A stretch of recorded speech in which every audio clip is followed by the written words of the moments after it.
ang aking lettuce today. Ayan, magha-harvest ako ng kahit isang ano lang.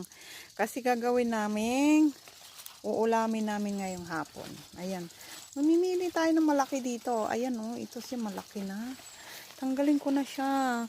Ha-harvestin ko na siya guys. Kaano kalaki yan. Ayan, bubunutin na lang natin. Ayan, di ba? Makikita ninyo guys. Ayan guys, oh laki. Ang laki-laki niya. Ayan, so inarbis ko na siya. Isa lang muna kasi madami. Hindi naman namin mauubos. Ayan, isang kainan lang. Diba? Ayan guys, so first harvest ko sa lettuce ko. Ano mo naman yung mga lettuce ko.